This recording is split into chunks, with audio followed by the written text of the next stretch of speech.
जय माता दी दोस्तों नवरात्रि ख़त्म हो गई।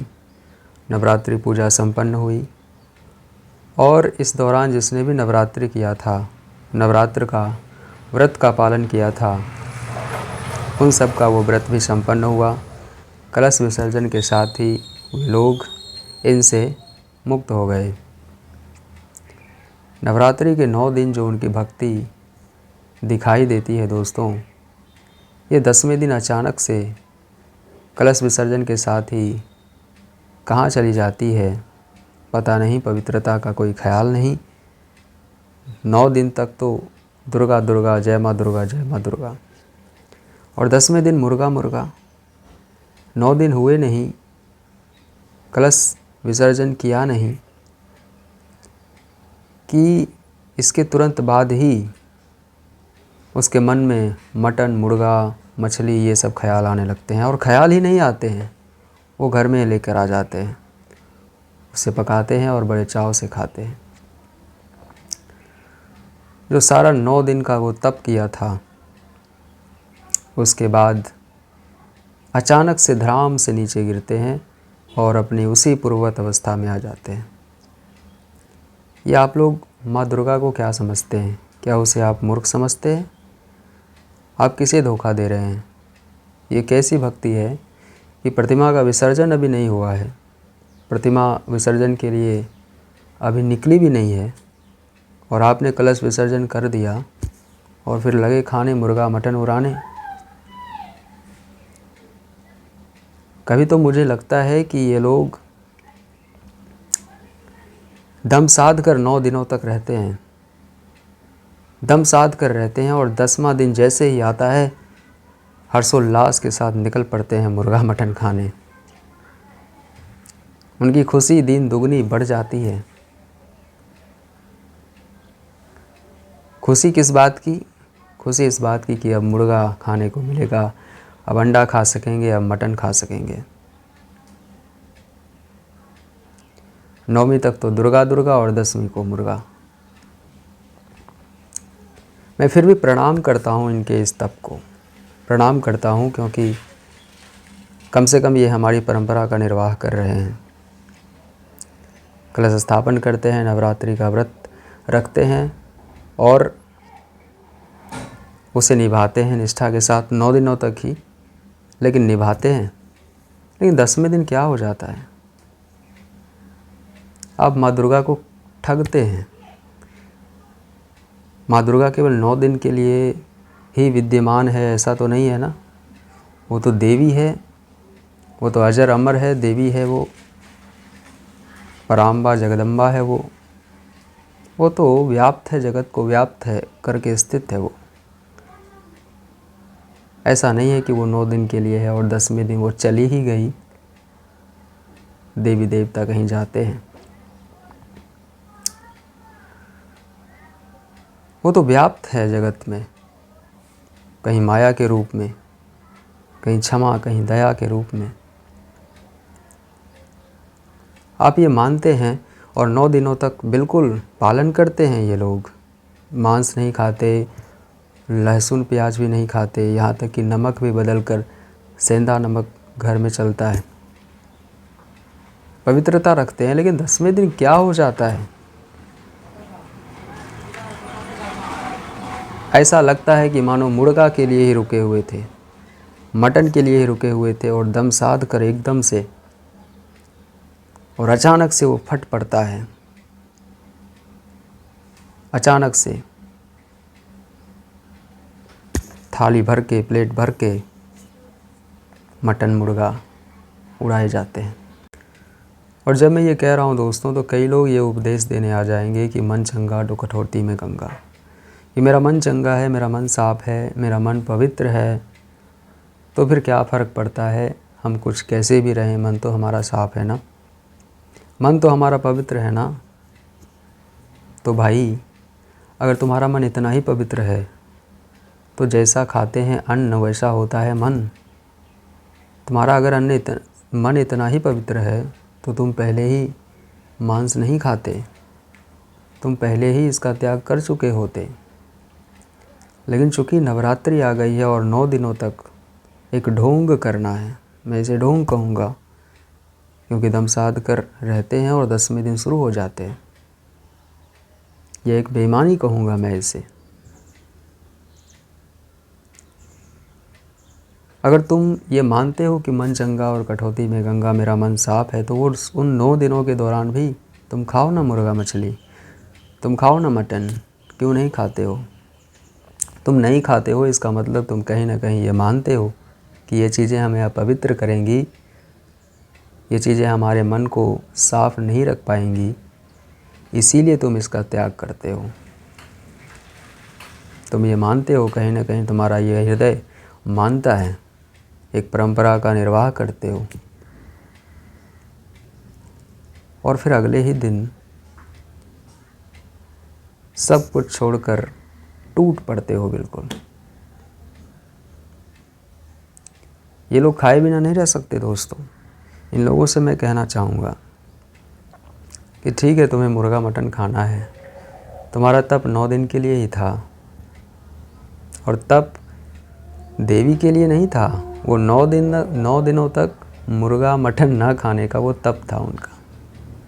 और मैं क्या कहूँ इसे, जब टूट पड़ते हैं भुक्खर लोमड़ी की तरह, भुक्खर सियार की तरह, या भूखे भेड़िए की तरह जब ये टूट पड़ते हैं, तो मैं क्या कहूँ इसे।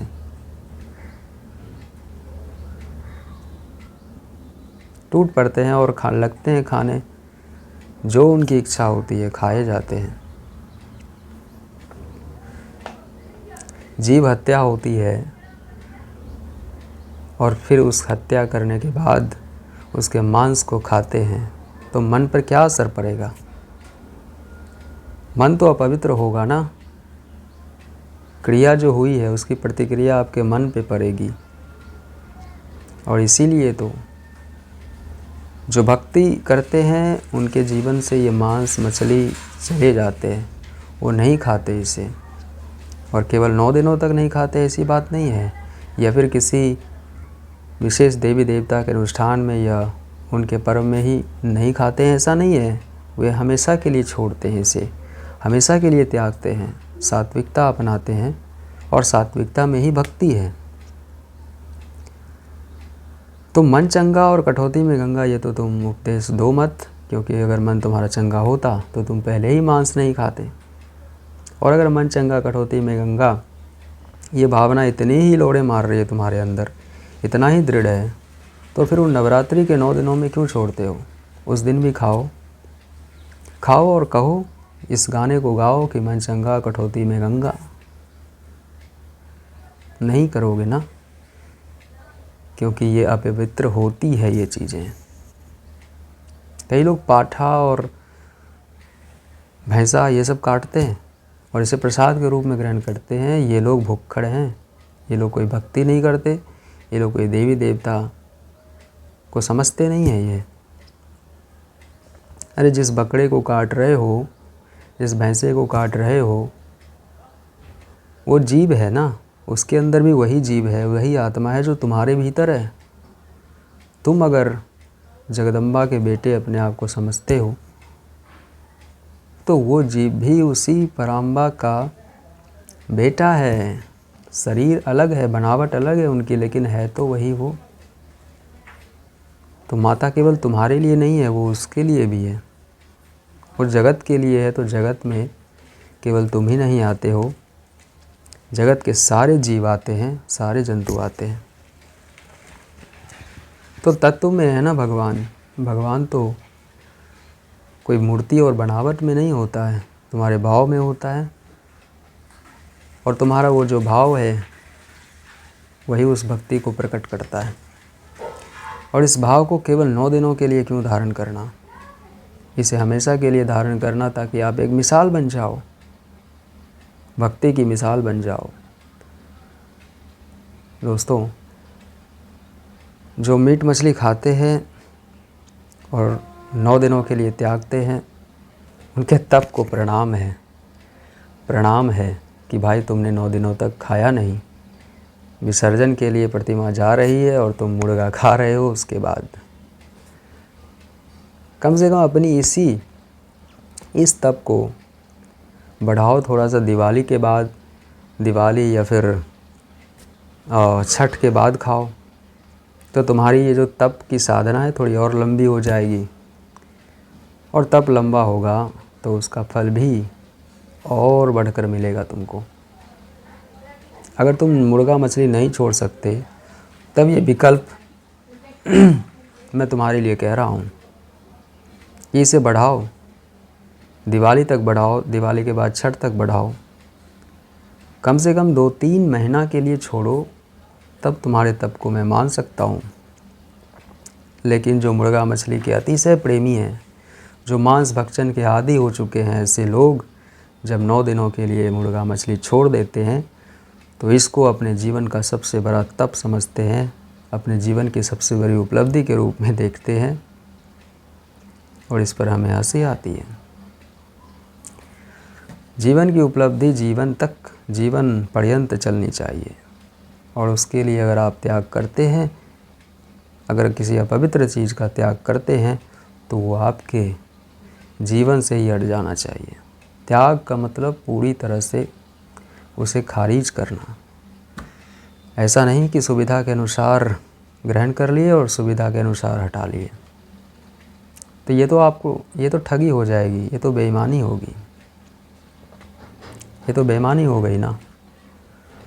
तो इसीलिए मैं कहता हूँ कि इस तप को बढ़ाइए। कई लोग तो छठ जो होता है 2 दिनों का होता है, आप सब जानते हैं, उनमें भी बड़े बेचैन हो जाते हैं मुर्गा मछली खाने वाले। निस्तार का बड़ी बेसब्री से इंतज़ार करते हैं कि जैसे ही निस्तार होगा मछली ले आएंगे, मटन ले आएंगे और खाएंगे। अरे भाई, कैसी वृत्ति अपना रहे हो, कैसी कुंजड़ों वाली वृत्ति अपना रहे हो। ये मियाँ करते, मुसलमान जो होते हैं, हम लोग लड्डू खाकर अपने पूजा को मनाते हैं, वे लोग बकरा हलाल करके बनाते हैं, और वो प्रवृत्ति हम ग्रहण कर रहे हैं। क्यों कर रहे हैं? कोई भी पर्व हो, त्यौहार हो, जैसे ही उसका उद्यापन हुआ, समापन हुआ, और वैसे ही हमारे मन में मुर्गा मछली के सिवा कुछ आता है? बताइए आप। होली में अगर आप देखें तो होली का मतलब उनका रूटीन फिक्स है। उनके मन में ये बात बैठी हुई है कि होली है, मटन लाना है, खाना है। 99% लोगों में मैं ये वृत्ति देखता हूँ, तो मुझे बड़ा दुख होता है कि भाईचारा कैसे हो जाएगा भाई तुम्हें होली में। होली भाईचारे का त्यौहार है, लेकिन सबसे ज़्यादा मारपीट होली में ही होती है, मर्डर हो जाते हैं होली में ही। क्यों हो जाते हैं? क्योंकि एक तो वृत्ति ये है कि होली में मुर्गा ला के खाओ, मटन ला के खाओ, जितना तीता देना है उतना दो। तीता तो बेचैन करता है भाई, ज़्यादा तीता भी नहीं खाना चाहिए, और भी मांस के साथ तीता खा लिया तो उसका मन स्थिर रहेगा भाई।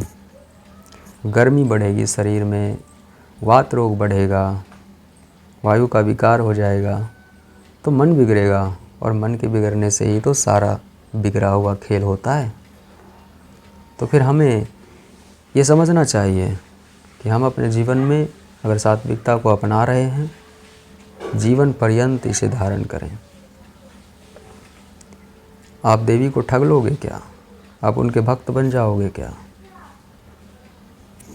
इसीलिए ये चीज़ें बंद होनी चाहिए। 9वीं तक दुर्गा दुर्गा, 10वीं को मुर्गा मुर्गा बंद होनी चाहिए। अगर आप इस तप को ग्रहण करना ही चाहते हैं, अगर मांस मछली छोड़ना ही चाहते हैं, तो कम से कम अपने इस तप को 9 दिनों के लिए नहीं, कम से कम 2 महीने के लिए बढ़ाइए इसे। जब आप इसे बढ़ाएंगे तो आपके मन में खुद ब खुद स्वतः ही ऐसी वृत्ति आने लगेगी कि हम इसे त्याग देते हैं, छोड़ देते हैं। सात्विकता में बड़ी सामर्थ्य होती है, और यह आपकी भक्ति के लिए सबसे अधिक आवश्यक है, आपका भोजन। तो नवरात्रि के दौरान आप इसे त्यागते हैं। नमन योग्य हैं ऐसे लोग, क्योंकि ये लोग मुर्गा मछली के आदी होते हैं, लेकिन 10 दिनों तक जब त्यागते हैं तो प्रणाम करता हूँ मैं उसे। लेकिन ये भक्ति का स्वरूप नहीं है, क्योंकि 10वें ही दिन आपकी भक्ति मांस के प्रति दिखती है, मुर्गा मछली के प्रति दिखती है। ठीक है, तो भगवान को न ठगे, और सात्विकता अगर अपनानी है तो उसे लंबे समय तक अपनाइए। और एक समय ऐसा आएगा, मुझे विश्वास है, कि आप इसे पूरी तरह से त्याग देंगे और आप एक भक्त के रूप में प्रतिष्ठित होंगे। जय माता दी, जय माता दी।